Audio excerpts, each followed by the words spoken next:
자, 행동 재무학. 예, 지난번에 제가 쇼츠에 한번 올렸었죠. 여러분들이 이 행동이 재무학에 어떤 영향을 미치는지 이 내용에 대해서 처음 들어보시는 분들이 많으실 텐데 오늘 제가 자세하게 실무적인 상담 내용을 토대로 여러분들한테 쉽게 한번 풀어드리도록 하겠습니다. 구독, 좋아요, 알림. 여러분들의 인생 설계에 있어서 비하인드 스토리들, 정보들 여러분들이 꼭 섭취하실 수 있도록 하겠습니다. 감사드립니다. 자, 먼저 이걸 하기 전에 제가 오늘 확률에 관련돼서 하나만 좀 여쭤보겠습니다. 5000분의 1의 확률이 있고 814만 5060분의 1의 확률이 있습니다.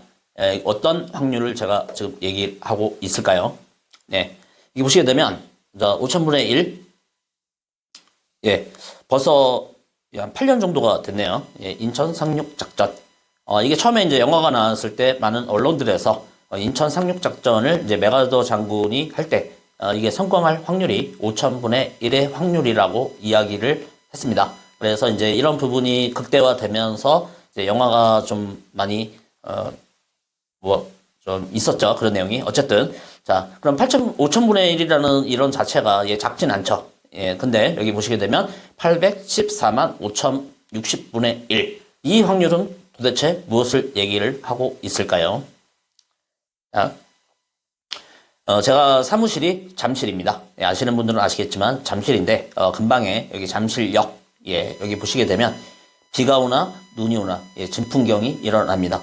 이 분들이 줄을 서 있는데 이게 뭐 지하철 역사로 내려가려고 서 있는 줄이 아니고요. 여기 왼쪽에 보시게 되면 여기 가게가 하나 있죠? 이 가게를 가기 위해서 줄을 서 있는 상황입니다. 저기서는 어떤 일이 벌어지고 있을까요? 보시게 되면 로또입니다. 로또. 로또가 1등이 좀 많이 됐던 그런 뭐 나름 로또 맛집인데요.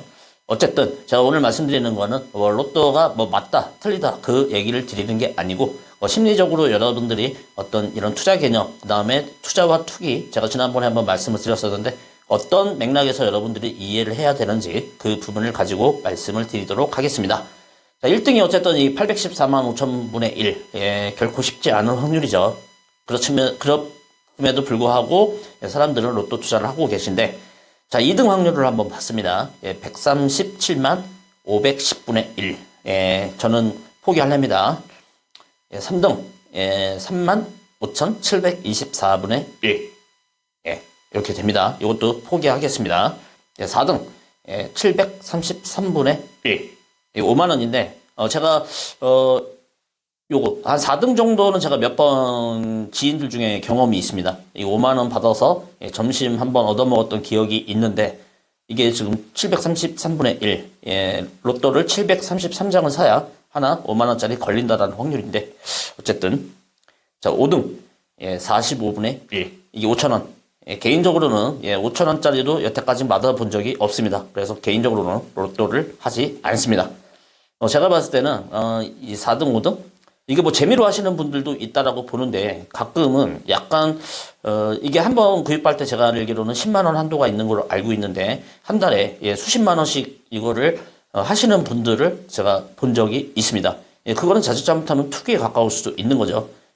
근거가 없는 어떤 그런 거에 배팅, 이거는 약간 도박성으로 갈 수도 있기 때문에 어쨌든 아까 말씀드렸던 제가 이게 좋다 나쁘다를 말씀을 드리려는 게 아니고 이게 한 달에 예를 들어서 재무적인 측면에서 본다 그러면 합리적인 소비자라면 이거를 몇십만 원을 어떤 투자 상품에다 뭐 적립식으로 한다거나 이런 형태로 해서 간다면 제가 봤을 때는 뭐 상황에 따라서 시장에 따라서 틀리긴 하겠지만 저 5천원, 5만원 저 정도 수익률은 충분히 개인적으로 극복할 수가 있을 거라고 보기 때문에 저런 확률로 저는 로또를 안 하는 이유가 비합리적이라고 개인적으로는 그렇게 생각을 합니다.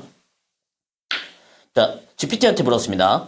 전통 재무학이란 또한 행동 재무학이란 전통 재무학은 투자자들이 합리적이고 정보에 규칙한 결정을 내리며 그 다음에 시장이 항상 효율적이라고 가정한다. 그래서 예전에 보게 되면 이제 주식이라던가 이런 부분들 보면 이제 재무제표라던가 그다음에 어떤 뭐 여러 가지 지표들을 가지고 뭐 이렇게 투자하고 그런 게 있었죠.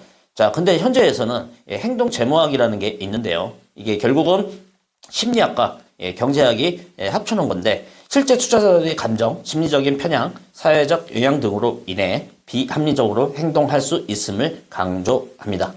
이게 AI 시대로 더 가면서 이런 현상들이 더 많아질 거라고 보고요. 자, 여기서 보시게 되면 이제 행동제모학을 이렇게 안에서 보게 되면 이제 휴리스틱이라는 게 있습니다. 우리가 의사결정을 할 때 한정된 시간 내에서 수행하기 위해 최적의 해법보다는 현실적으로 만족할 만한 수준의 해법을 구사하는 것. 이게 대표적인 사례가 이제 과거 사례라고 하는데요. 이게 이제 과거의 사례를 통해서 경험을 자기가 해봤기 때문에 그거를 토대로 미래에도 그렇게 예측을 하는 이런 케이스인데 예를 들면 상담하면서 보다 보면 이제 부동산에 저 연령대가 어느 정도 되신 분들은 부동산에 아직도 몰빵을 하고 계신 분들이 계십니다. 왜? 그분들은 그럴 수도 있겠죠. 과거부터 현재 부동산 불패신이라는 거를 믿고 계시기 때문에 그러실 수도 있지만 뭐 개인적으로 봤을 때는 부동산의 특징이 노른자 땅 이런 데 강남에 빼고는 부동성, 부증성이라는 개념이 있죠. 그리고 인구 통계라는 개념이 있기 때문에 인구가 거의 줄기 때문에 이 주택, 땅을 얘기하는 게 아니고 주택의 개념에 대해서는 제가 봤을 때는 고급 노른자 땅 외에는 개인적으로는 이렇게 몰빵을 하는 건 좋지 않다라고 개인적인 견해입니다. 그다음에 이제 투자 부분을 보게 되면 주식이라던가 아니면 뭐 가상자산 이런 투자를 하신 분들의 특징이 또 뭐냐면 몰빵을 합니다. 몰빵. 네, 과거에 이걸 해서 수익률이 좋다. 그거 인정합니다. 근데 결국은 미래에도 그게 그렇게 계속 가나요? 타이밍을 여러분들이 빠질 타이밍을 잘 잡지 못한다라는 거죠. 그래서 중요한 거는 뭐냐면 항상 제가 강조드리지만 몰빵이 아니고 자산 배분을 해야 되는 이유가 여기에 있습니다. 또한 과거 사례의 또 대표적인 게 하나가 뭐냐면 제가 이제 보험 설계 리스크 관리 및 보험 설계를 상담을 하다 보면 젊은 층에서 이런 경우가 많죠. 내가 젊어서 뭐 병원 간 일이 별로 없다. 그래서 뭐 보험은 필요 없다. 맞는 말씀입니다. 네, 다만 이 답변을 하나 드리겠습니다. 자동차도 특별한 경우를 제외하고 새 차는 나오자마자 출고된 차는 엔진이라던가 어떤 연료통 이런 그런 데에 고장날 확률은 거의 적습니다. 5년, 10년, 20년으로 갈수록 심장 망가집니다. 엔진 망가지고요. 그 다음에 그 배기관들 혈관 똑같습니다. 터집니다. 그래서 미래를 보고 가는 거기 때문에 너무 과거 사례에 집중을 하시는 방법은 좋지 않다라고 그렇게 생각을 합니다. 그래서 결국은 휴리스틱이라는 게 결국은 이제 이걸로 인해서 의사 판단이나 의사 결정의 쏠림 현상 한쪽으로 이게 치중돼 버리는 거죠. 그게 대표적인 게 이제 확증 편향이라는 게 있습니다. 그 다음에 과잉 확신, 손실 회피. 확증 편향이라는 건 뭐냐면 어떤 자신의 기존의 신념, 아까 말씀드렸듯이 어떤 과거 사례를 통한 그 신념이 있기 때문에 선택적으로 정보만 자기가 섭취를 하는 케이스. 이거 굉장히 좀 위험하죠. 그 다음에 과잉 확신.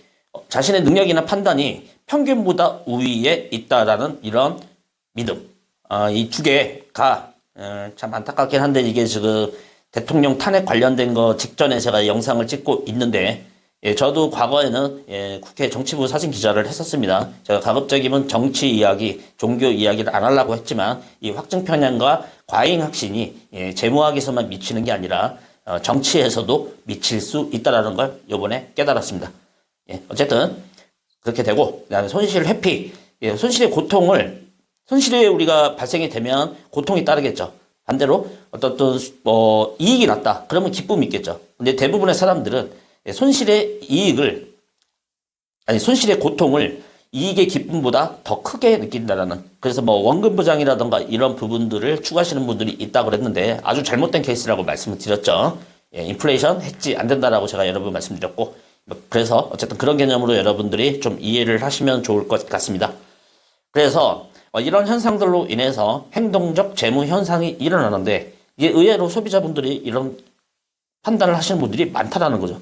도박사의 오류, 과거 결과가 미래 확률에 영향을 미친다고 믿는 오류. 아까 계속 과거 사례를 기준으로만 하고 미래를 내다보지 않는 개념이죠. 양대의 효과, 다른 투자자들 따라 투자 결정을 내리는 행동, 묻지마 투자라던가 이런 부분들, 이런 정보는 아까 여러 번 제가 말씀드렸지만 사기에 가까울 수 있습니다. 여러분들이 정확한 정보 없이 이렇게 접근하다가는 여러분들을 타겟으로 하는 사기꾼들이 달려들 거라고 생각이 듭니다. 기준점 편향, 초기 정보에 지나치게 의존하여 결정을 내리는 경향입니다. 그래서 결국은 많은 분들이 합리적으로 저는 판단하고 뭐 인간은 우리가 배울 때도 그렇게 배웠죠. 인간은 뭐 합리성을 갖고 있는 뭐 이성을 갖고 있는 인간이라고 배웠는데 예, 재무적인 우리가 실제 사례에서는 그런 느낌이 별로 없습니다. 자, 정리하겠습니다. 재무 행동학에 대해서. 예, 기존의 경제학에서 전제로 하는 경제적 인간은 없으며 현실적으로는 인간은 완벽한 합리성, 완벽한 정보를 가지고 행동하지 않습니다. 기존의 재무학에서는 합리적 투자자가 어떻게 행동해야 하는지에 초점을 맞추었다면 행동 재무학에서는 투자자가 실제로 어떻게 행동하는가, 왜 그렇게 행동하는가, 행동의 결과로 어떤 현상이 나타나는지에 대한 초점을 맞춥니다. 소비자의 욕구와 성향을 제대로 파악하고 소비자의 기대를 충족시켜 줄 수 있는 방법론을 제시합니다. 저는 이게 결국은 종합재무설계사의 어떤 역할이라고 봅니다. 실제로 고객이 잘못된 방향으로 가고 있을 때 컨설턴트 입장에서는 그렇게 생각을 합니다. 그분의 인생을 위해서 올바른 이야기를 해줘야겠죠. 아까 말씀드렸던 정치에서도 참모들이 올바른 얘기를 안 하고 이상한 과거의 조선시대의 어떤 그런 참모들의 역할을 한다면 예, 왕은 잘못되는 겁니다. 그래서 결국은 바른 행동을 할 수 있도록 옆에서 서포팅을 하는 게 종합재무설계사의 역할이라고 생각하고요. 그거를 비비고 좋은 얘기만 하고 예, 그거는 세일즈입니다. 세일즈. 예. 우리가 일반적으로 아는 무슨 뭐 세일즈, 상품 하나 팔기 위한 그런 행동이고 예, 결과론적으로 그거는 여러분들한테 도움이 되지 않을 거라고 생각이 듭니다. 그래서 25년도에는 이런 행동 재무학을 토대로 여러분들이 조금 더 금융생활에 조금이나마 더 보탬이 되는 바람에 하셨으면 기대하는 바람에 제가 영상을 좀 준비를 했고요. 영상의 내용이 좀 마음에 드셨다 그러면 예, 가족, 지인분들 예, 링크 하셔서 예, 앞으로 예, 소개 좀 많이 부탁드리겠습니다. 그리고 구독 안 하신 분들 꼭 구독 좀 해주십시오. 좋은 정보 예, 많이 기다리고 있습니다. 여러분들한테 피가 되고 살이 되는 그런 유튜브로 계속 진행을 하겠습니다. 오늘은 여기까지 하겠습니다. 감사드립니다.